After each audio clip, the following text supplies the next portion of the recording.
어제 저녁 우리는 믿음의 본질에 대해서 살펴보았습니다.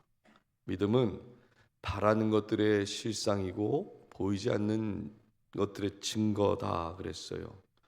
결국 믿음은 약속을 믿고 오늘을 움직이는 것, 이것이 실상으로 이어지는 것이고, 창조, 복음, 성령, 말씀, 그리고 성도들의 삶을 통해서 여전히 오늘도 그 흔적이 드러나고 또 인정받는 것, 그런 증거가 있다는 것을 우리가 어제 살펴보았지요. 오늘 이 새벽에는 믿음이 삶의 방식도 바꾼다라는 것을 한번 살펴보라고 합니다. 세상은 우리에게 끊임없이 가르치고 있는 것이 있어요. 계산을 먼저 해라. 이익이 뭔지 그것부터 살펴봐라. 어떤 눈에 보이는 것이 없으면 가지 말아라. 이렇게 우리를 끊임없이 가르치려고 합니다. 근데 예수님은 이렇게 말씀하세요. 세상이 너희가 지금까지는 이렇게 하라고 들었는지는 모르겠지만 나는 너희에게 말한다. 하나님의 나라는 이런 것이다 라고 가르치시죠. 사도 바울도 로마서 12장에 뭐라고 말합니까? 이 세대를 본받지 말고 마음을 새롭게 함으로 변화를 받아야 한다 이렇게 말해요. 성경은 우리에게 세상에서 도피해라, 도망쳐라 이렇게 말하지 않아요. 같은 문제를 만나더라도 다른 방식으로 그 문제를 풀어가야 한다 말합니다. 그 다른 방식이 바로 믿음인 것이에요.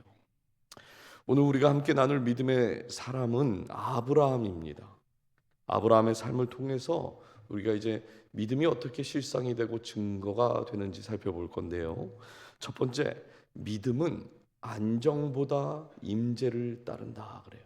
믿음은 안정보다 임재를 따른다. 믿음을 이렇게 정의했어요. 8절 한번 다시 보겠습니다. 믿음으로 아브라함은 부르심을 받았을 때에 순종하여 장래의 유업으로 받을 땅에 나아갈새 갈 바를 알지 못하고 나아갔으며. 아브라함의 이야기가 창세기 12장에 나오는데요. 창세기 12장 1절에는 이런 말씀이 있습니다. 여호와께서 아브라함에게 이르시되 너는 너의 고향과 친척과 아버지의 집을 떠나 내가 내게 보여줄 땅으로 가라. 여러분, 사람들의 삶에 있어서 자연스러운 방향은 불안정에서 안정으로 가는 것입니다. 그렇죠?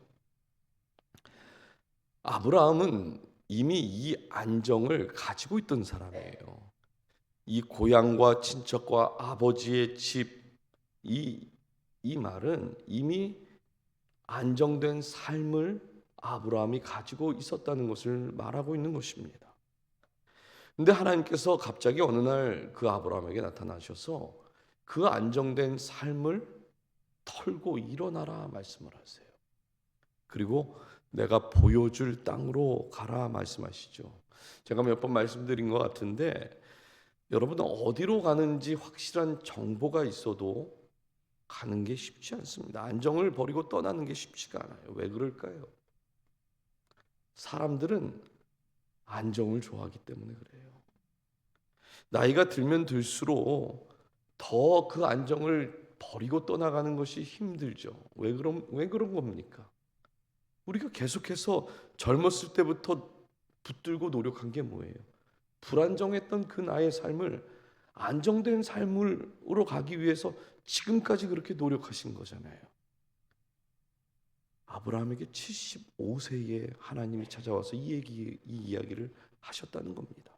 안정을 다 갖췄고 이제는 좀 노년에 그 고향에서 친척들하고 아버지하고 친구들하고 좀 편하게 좀 지내겠다 이런 생각을 하고 있는데 갑자기 내가 믿지도 않는 그 하나님이란 분이 툭 하고 나타나셔서 지금 그 자리를 털고 일어나서 가래요. 보여준 땅도 아니고 확실한 정보도 없습니다. 내가 이제 갈 때 얘기해 줄 테니까 가래요. 여러분, 그래서 솔직히 이 상황이 잘 이해가 되질 않아요. 누가 봐도 안정을 버려두고 떠나는 것이 이해가 안 되는 상황인데 우리는 여기서 한 가지 질문을 하게 됩니다. 하나님께서 아브라함의 삶을 이제 한번 너 망해봐라, 그러니까 안정을 내려놓고 불안정으로 지금 가라고 하시는 걸까요? 그건 아닌 것 같아요. 여기서 우리가 발견하게 되는 것이 있습니다. 우리는 늘 확실한 정보를 얻어야 하고 어떤 유익이나 계산을 먼저 하게 되는데, 하나님이 지금 아브라함에게 하신 이 말씀의 핵심은 확실한 정보보다 뭐가 더 중요하다는 거예요? 확실한 동행, 이게 중요하다는 걸 말해주고 있는 것입니다. 무슨 말인가? 갈 바를 알지 못하고 나아갔다. 여러분, 우리는 알지 않으면, 확실한 정보가 없으면 절대 안 갑니다. 안 가요. 어떻게 지금 안정된 삶을 내려놓고 갑니까? 안 간다는 거죠.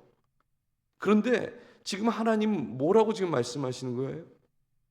아브라함은 하나님의 말씀을 듣고 무엇을 깨달은 겁니까? 목적지에 대한 정보는 그렇게 중요한 게 아니구나. 그러니까 간 거예요. 아브라함이 앞으로 걸어갈 그 길에서 가장 중요한 것은 무엇입니까? 말씀하시는 하나님, 동행하시는 하나님인 거지요. 그리고 우리도 어느 날 갑자기 안정된 삶에서 불안정한 상황으로 갈 때가 있습니다. 이때 마음의 평안이 확 무너지죠. 여러분, 평안이 뭡니까? 많은 사람들이 평안을요, 내 삶에 아무것도 일어나지 않는 상태라고 생각할 때가 많아요.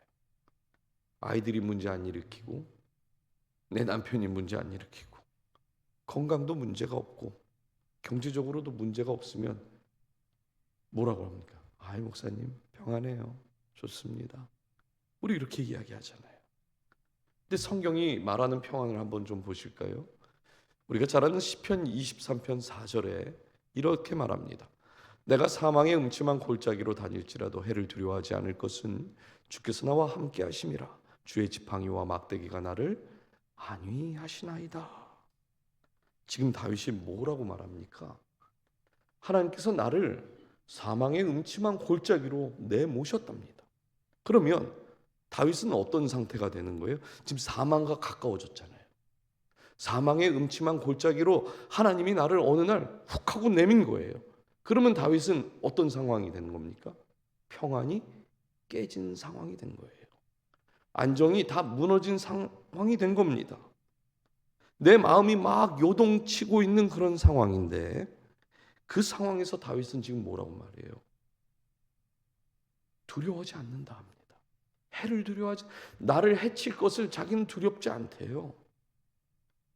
평안하다고 지금 말하고 있는 것이에요. 자기가 지금 떠밀려진 그곳이 안전해서가 아니라 주님이 함께 하고 계시기 때문에 자기는 평안하다 말하고 있는 겁니다. 분명 어제까지만 해도 내 중심으로 일이 잘 돌아가고 있었는데 갑자기 아무 이유 없이 흔들릴 때가 있어요. 여러분, 그러면 하나님께서 우리의 평안을 갑자기 흔드시는 이유가 분명히 있겠죠. 일반적으로 우리가 평안이라고 느끼는 상태는요, 어떤 상황에 대한 통제권을 내가 가지고 있을 때입니다. 내가 내 아이들을 통제해야 되고, 내가 내 배우자를 통제하고, 내 사업을 통제하고 있다라는 느낌이 내 안에 있을 때, 거기에서 우리는 평안을 느낀다라는 것이에요.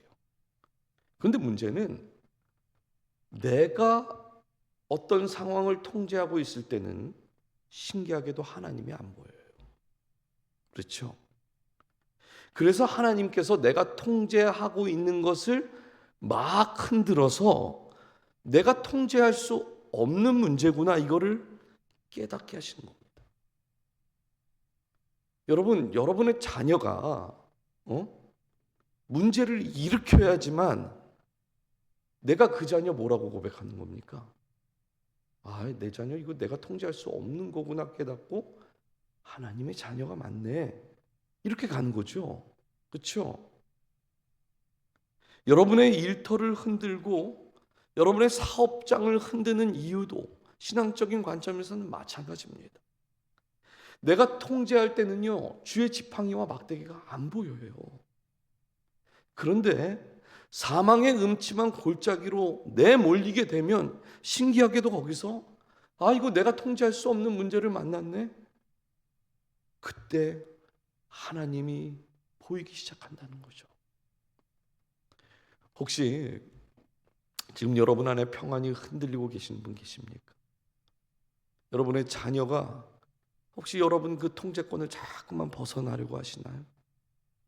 심지어 내 건강도 내 맘대로 되지 않지요. 여러분 안에 믿음이 있다면 지금 인정을 하셔야 돼요. 하나님이 일부러 지금 나를 흔들고 계시는구나. 내가 통제할 수 없는 문제라는 것을 깨닫게 하시고 인정하게 하셔서 지금 내 믿음이 한 단계 더 업그레이드 되길 원하시고 계시는구나. 그거를 인정하십시오. 그것 때문에 흔드시는 거예요. 미국에는 사실 재수생이라는 게 거의 없습니다. 그렇죠? 그 주변에서 재수했다 뭐 이런 얘기 들어보셨나요? 이 원하는 대학에 뭐 가지 못하든가 어떤 집안 환경이 그렇게 넉넉하지 못하면 미국은 커뮤니티 칼리지라도 다 갑니다. 그리고 거기서 공부 열심히 하면은 또 자기가 원하는 또 다른 대학에 편입도 잘 가는 편이에요. 그러다 보니까 미국에 있는 이 청년들을 보면요, 대학에 못 갔다고 해서 인생 크게 막 망가지거나 망쳤다 뭐 이런 생각 거의 안 하는 것 같아요. 근데 한국에서 목회를 하는 친구와 제가 지난주에 통화를 했는데 다음 주가 한국은 수능을 보는 날이랍니다. 이게 고3이나 재수를 뭐 삼수한 이 친구들은 1년 내내 교회를 안 나온대요. 야, 왜 안 나오냐? 그게 말이 돼. 오히려 교회 와서 더 기도하고 하나님께 맡겨야지. 그랬더니 이 친구가 이래요. 주일 예배 드리는 그 시간이 학원에서도 가장 프라임 타임 시간이랍니다. 일타 강사들이 그 시간에 강의를 한대요. 그러니까 부모들이 주일 그 시간에 학원이냐 교회냐를 놓고 계속 선택하는 어떤 문제에 있다라고 하는 거지요. 좋은 강사한테 가서 공부를 할 것인가? 좋은 하나님한테 와서 예배를 드릴 것인가? 이게 한국에선 너무 어려운 선택이라고 합니다. 어떤 부모님들은 또 그러는데요. 아들, 너 지금 고3이니까 너 대신 엄마 아빠가 열심히 가서 예배하고 기도할 거야. 그러니까 너는 딱 고3 때만 열심히 학원 가고 대학 가면 그때 신앙생활 열심히 하면 돼. 여러분, 이게 지금 사실적으로 있는 일들이에요. 우리는 그냥 교회 가는 게 맞는 게 아닌가? 이렇게 생각을 하지만 한국에서는 주일에 학원이냐 교회 가냐를 놓고 믿음의 전쟁을 하고 있다라는 거죠. 우리가 뭐 학원 때문에 고민하고 있지는 않지만 우리의 삶에서도 그런 일들이 많습니다. 하나님께서 우리가 쓸 만큼 다 쓰고 남을 만큼 넉넉하게 부어주시면서 11조 해라 그러면 사실 뭐 더 많은 분들이 11조 잘 하실 거예요. 근데 하나님께서 우리에게 허락하시는 분량은 항상 어떻습니까? 딱 빠듯한, 그냥 한 달 살기 딱 빠듯한 그 정도 주시면서 11조를 해야 돼요. 헌금을 드려야 돼요. 우리의 시간을 드려야 합니다. 그러니까 우리의 마음이 어때요? 우리의 평안이 흔들리죠. 믿음이 흔들린다는 거예요. 여러분, 성경 어디에도 우리가 이 정도는 뭐 순종할 수 있지 이런 말씀 없습니다.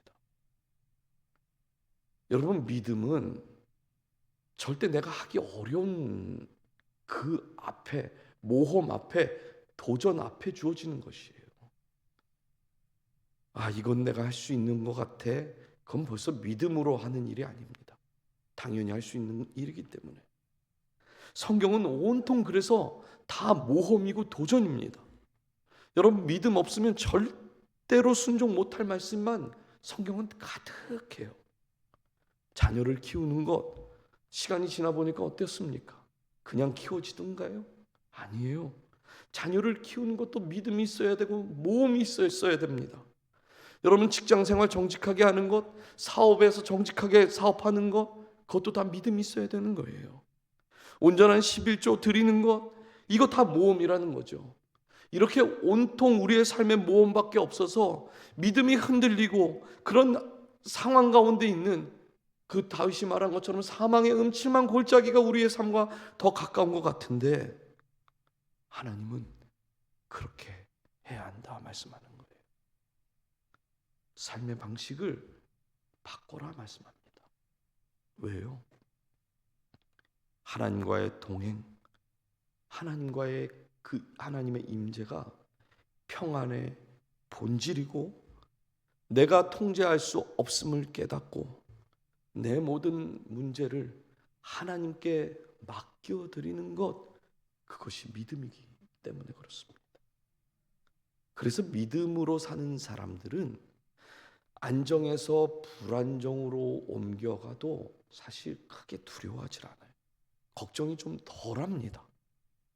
하나님과 동행하고 있는 믿음이 내 안에 있으면 삶의 방식이 바뀐다 할지라도 하나님이 하시겠지 한다는 거예요. 사랑하는 여러분, 하나님이 우리의 확실한 방향입니다.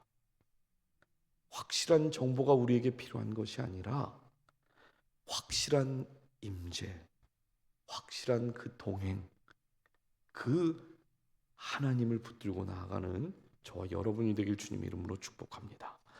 두 번째는요, 믿음은 정착보다 장막을 친다라고 해요. 9절을 한번 보십시오.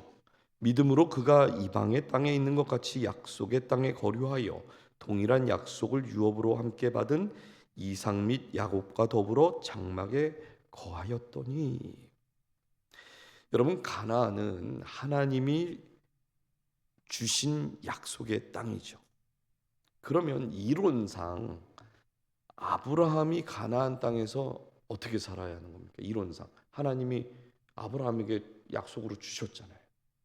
그러면 이론상은 그 가나안 땅에서 아브라함은 주인처럼 살아야 되는 거 아닙니까? 그런데 이방 사람처럼 장막치고 산답니다. 거기서. 더 놀라운 거는 자기만 그렇게 산 게 아니라 아들 이삭과 손주 야곱까지 장막치면서 이방인처럼 거기서 살았대요. 나그네처럼 거기서 산 거예요. 제가 이 말씀을 좀 묵상을 하다가 앞뒤가 좀 이해가 잘 안 되는 부분을 좀 찾게 되었어요. 창세기 14장 14절을 보니까 아브라함이 그의 조카가 사로잡혔음을 듣고 집에서 길리고 훈련된 자 318명을 거느리고 단까지 쫓아가서 그래요.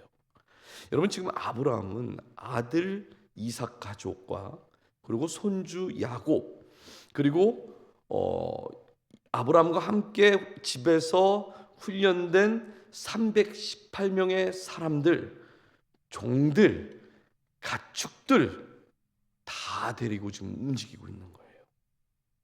그럼 여기서 제가 질문을 하나 좀 드려볼게요.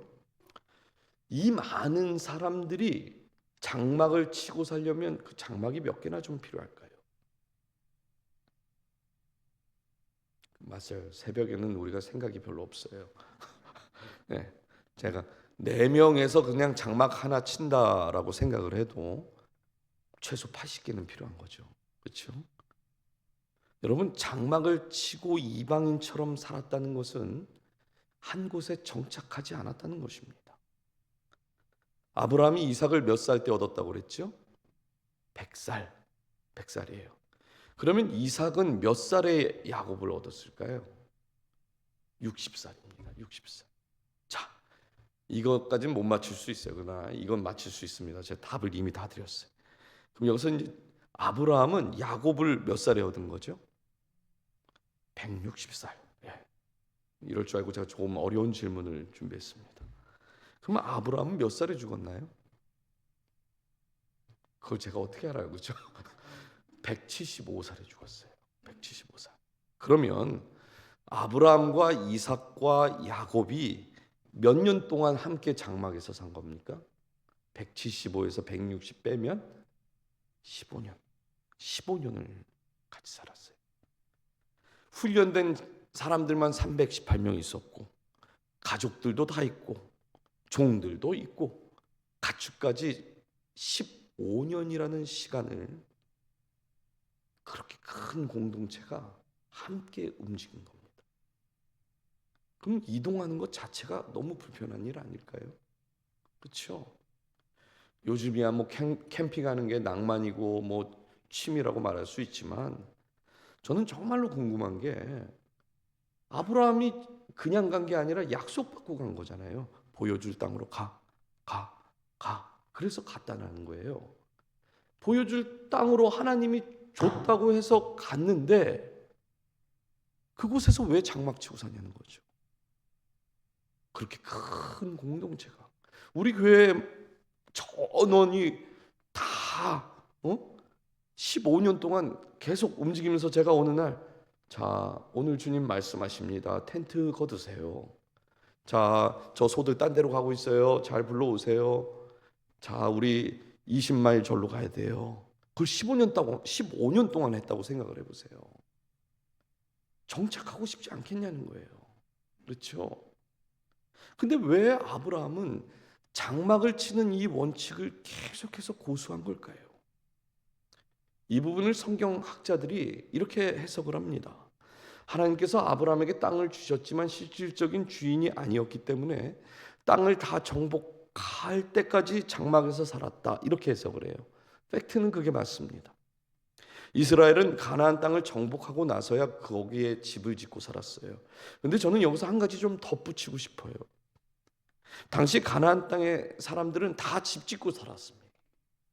그들도 텐트 치고 살았으면 모르겠는데 가나안 땅에 살던 사람은 다 집 짓고 살았어요. 로마에 가면 뭐를 따르라고 그래요? 로마법을 따르라고 그러죠. 그러면 아브라함이 가나안 땅에 들어갔으니까 그들이 살던 방식대로 살면 돼요. 아싸 잘 됐다. 응? 이 사람들 다 집 짓고 사니까 우리도 여기서 집 짓고 살면 되겠네. 하나님 나한테 이 땅 줬다고 했는데 그리고 우리가 이렇게 큰데 자기들이 어쩔 거야. 뭐 시비 걸면 좀 싸우지 뭐. 이러고 집 짓고 살면 돼요. 근데 가나안 땅에 들어가서도 계속해서 장막을 칩니다. 이유가 뭐냐는 거죠. 가치관의 문제, 정체성의 문제 때문에 그래요. 심지어 아브라함은요 100세에 낳은 아들 160세에 얻은 그 손주까지도 이 원칙을 삶으로 계속해서 가르치고 있습니다. 공동체가 조금이라도 가나안 문화에 물드는 것 같으면 뭐 하는 거예요? 장막 걷어서 이동해 버렸던 거예요. 아무리 우리가 이방 땅에 들어와서 살고 있다 할지라도 하나님의 백성이라는 것을 잊지 말아야 한다. 이걸 가르친 겁니다. 여러분, 오늘 우리에게도 이 장막이 필요하지 않겠습니까? 여러분에게 장막은 무엇일까요? 이 장막이 주는 세 가지 좀 어떤 표지가 있어요. 첫 번째는 이동성입니다. 하나님이 말씀하시면 언제든지 우리는 옮길 수 있는 여지가 있다라고 하는 것이죠. 우리가 어제 계속해서 살펴봤잖아요. 하나님의 말씀을 읽고 들을 때에 그 하나님의 말씀, 약속하신 말씀을 우리가 붙들어야 되잖아요. 그리고 그 약속하신 말씀이 우리의 삶에서 증거로 나타날 때까지 그 말씀이 붙들고 듣고 이 과정을 계속 거쳐야 믿음이 성장을 합니다. 우리가 계속 그렇게 할 거예요. 그러면 하나님의 말씀을 우리가 받았어요. 자, 다윗에게 우리가 본 게 뭡니까? 내가 통제할 수 없는 문제예요. 여러분, 어떤 말씀을 여러분들이 붙들 것 같습니까? 여러분의 삶에 내 힘으로 돌파하지 못한 일들이에요. 건강에 문제가 생겼다든가 경제적인 문제가 생겼다든가 하나님 도저히 내 힘으로 안 돼요. 하나님이 도와주셔야 돼요. 그래서 말씀을 붙듭니다. 그러잖아요. 근데 막상 하나님께서 마음을 허락하셨어요. 어쩌면 오늘 아브라함처럼 그 안정된 자리를 털고 일어나라 그렇게 말씀하셨다는 거예요. 근데 내가 이동할 수 없는 그런 상황에 있다 하면 말씀이 우리 안에 들어오고 평안을 주고 분명하게 말씀하시는데 우리는 어떻게 됩니까? 못 움직여요. 그렇죠? 분명한 말씀이 있는데도 우리는 그 말씀대로 살 방법이 없는 겁니다. 그래서 장막은 뭐예요? 이동할 수 있는 여지를 줬다라는 것입니다. 이동성이 있다라는 거죠. 두 번째는 절제입니다. 여러분, 우리야말로 세상 유혹이 얼마나 많은지 모르고 그 유혹에 우리가 얼마나 연약한지 몰라요. 제가 TV를 거의 보질 않습니다. 특히 드라마 안 본 지 꽤 됐어요. 왜 안 보는 줄 아십니까? 이 드라마 만드는 사람들이 완전 장사꾼이거든요. 이게 한 편이 끝날 때쯤 되면 다음 편이 궁금해서 잠을 못 자요, 제가. 그래서 너무 좋은 작품이면 보는데 그 드라마가 다 끝난 다음에 연휴나 뭐 휴가 때 한 번에 몰아서 다 봅니다. 네. 왜냐면 참지를 못하고 잠을 못 자요. 궁금해가지고. 미디어, 관계, 재정에 대한 어떤 소비, 세상 유혹이 너무나 많고 우리가 그 안에서 절제하며 사는 게 너무 어렵다는 거죠. 근데 장막은 그것을 절제하게 해준다는 거예요. 세 번째는 구별입니다. 가나안 땅에 들어와 살고 있지만 그 장막을 침으로 인해서 가나안 사람들에게 뭘 얘기하는 거예요? 너희와 우리는 선이 있다. 경계가 있다. 절대 이것을 우린 넘지 않겠다라고 하는 것이에요. 우리의 삶에도 이 장막이 필요한 것이죠.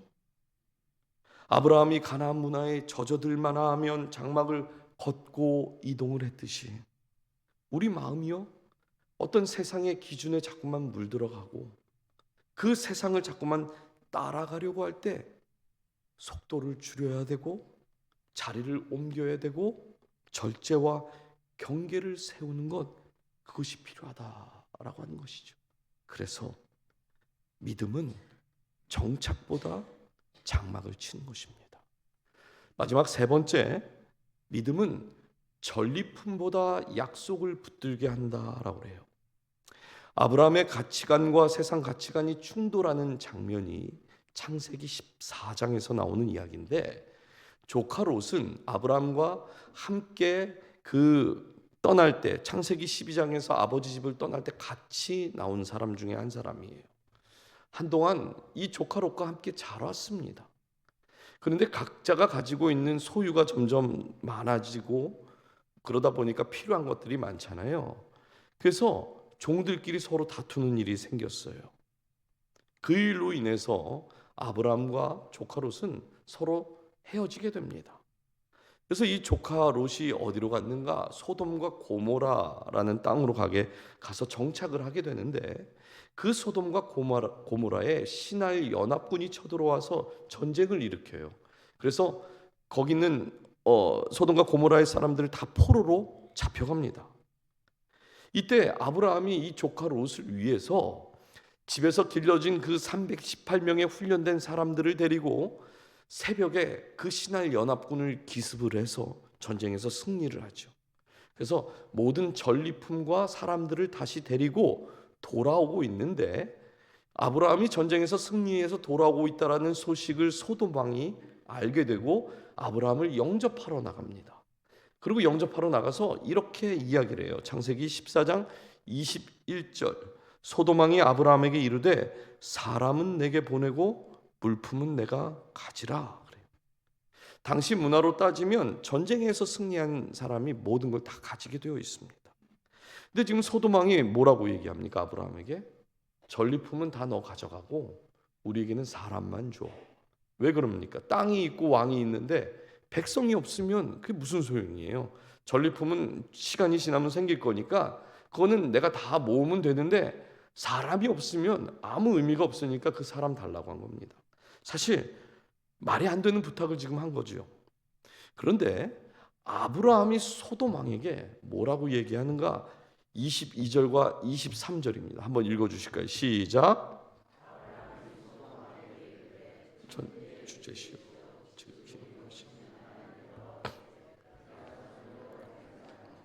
내 말이 내가 아브라함으로 치부하게 하였다 할게 하여 내게 속한 것은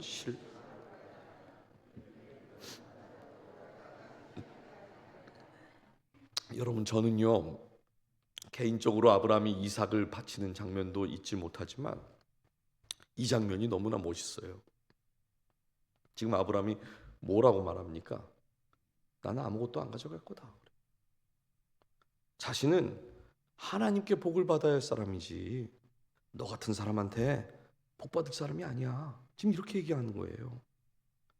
그래서 너가 말하는 그 삶의 방식대로 나는 그렇게는 안 살 거니까 다 가져가. 그랬습니다. 여러분, 세상이 우리에게 계속 끊임없이 가르쳐 주는 게 있다고 그랬죠. 수단과 방법을 가리지 말고 열심히 돈 벌려고 그래요. 그렇죠? 너의 성을 쌓으라 말합니다.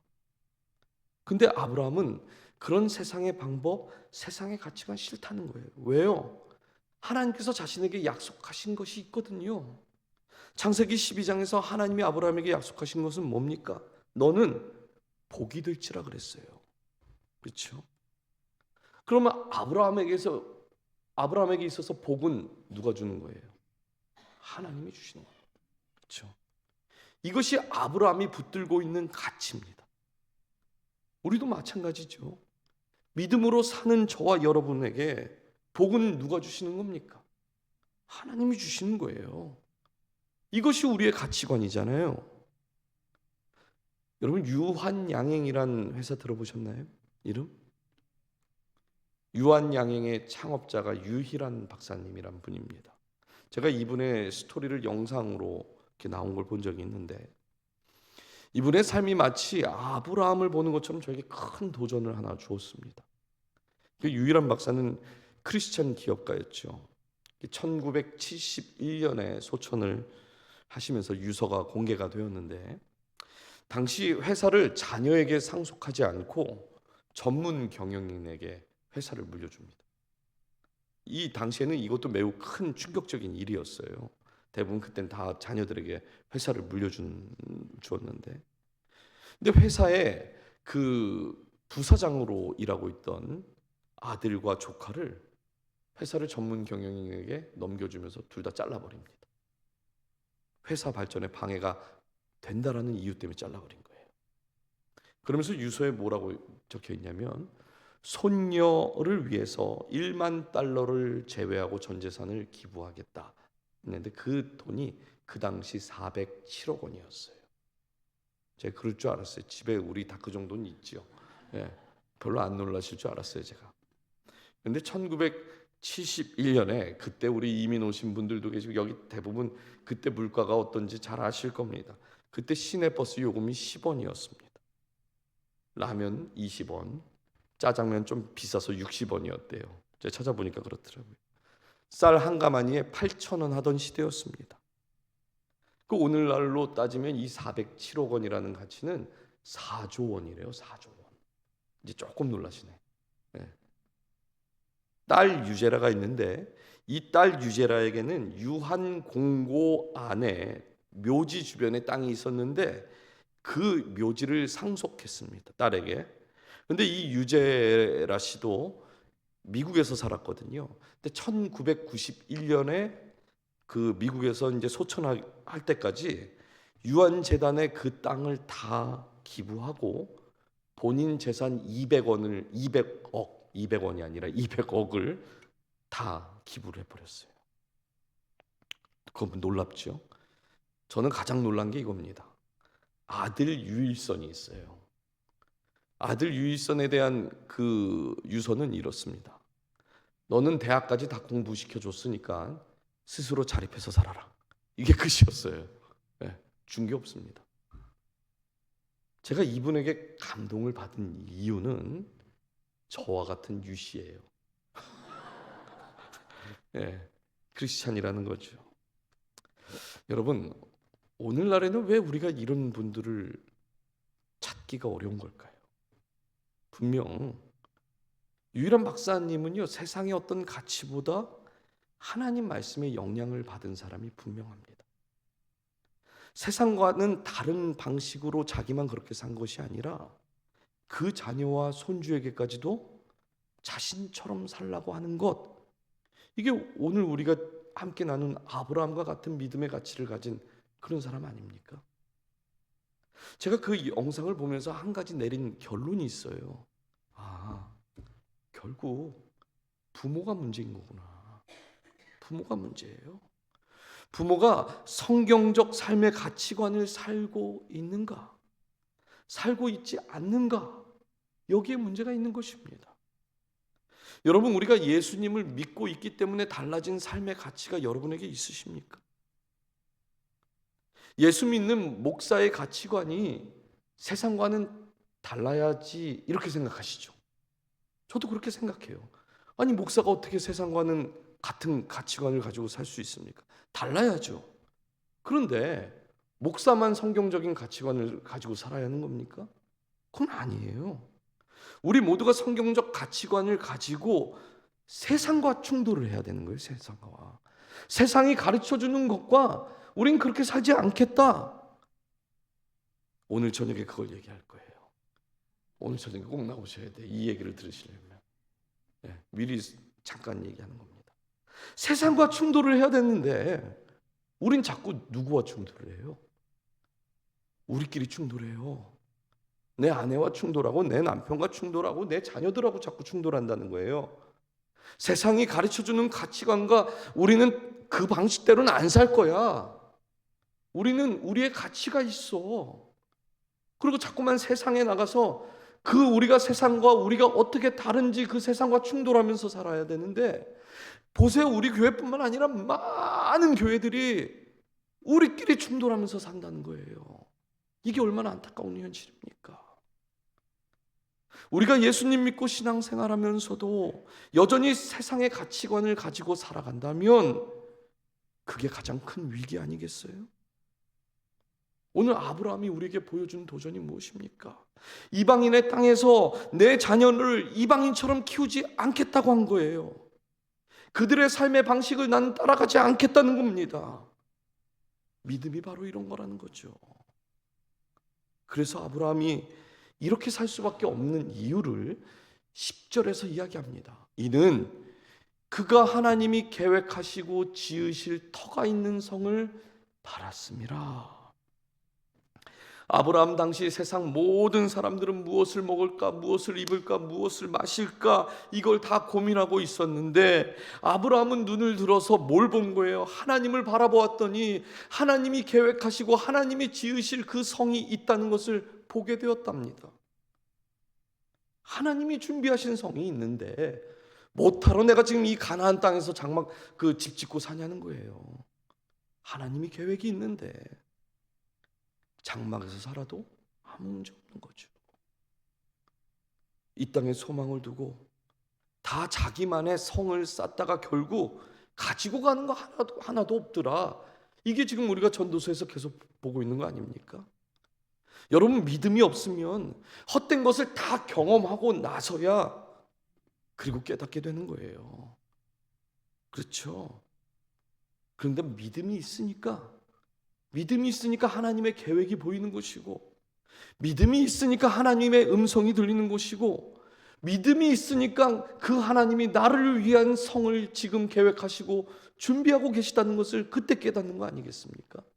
믿음이 없으면 못 깨닫는 거고, 믿음이 있으면 깨닫게 된다라는 거예요. 여러분, 이 10절에서 아브라함이 우리에게 던지는 도전은 그래서 시선인 겁니다. 시선. 세상 사람들의 시선은 다른 사람들 어떻게 성공하고 있는지, 저 집 아이 어떻게 대학 보냈는지, 저 집 아이들은 어떻게 결혼하고 어떻게 집 구하고 있는지, 계속 세상 사람들은 그것만 봐요. 저 사람은 어떻게 잘 살고 있는지. 그런데 아브라함의 시선은 하나님께서 나를 통해 무엇을 하기 원하시는가, 이걸 지금 바라보고 있다는 것이죠. 말씀을 제가 준비하면서 우리 아이들에게 하나님 나라의 가치관에 대해서 많은 것을 내가 좀 가르쳐주지 못했구나, 이것을 깨닫고 반성을 했어요. 제가 저희 집 아이들에게 가끔 이런 이야기 하거든요. 공부하기 싫으면 공부하지 마. 공부가 전부 아니야. 공부 잘한다고 해서 꼭 행복한 거 아니야.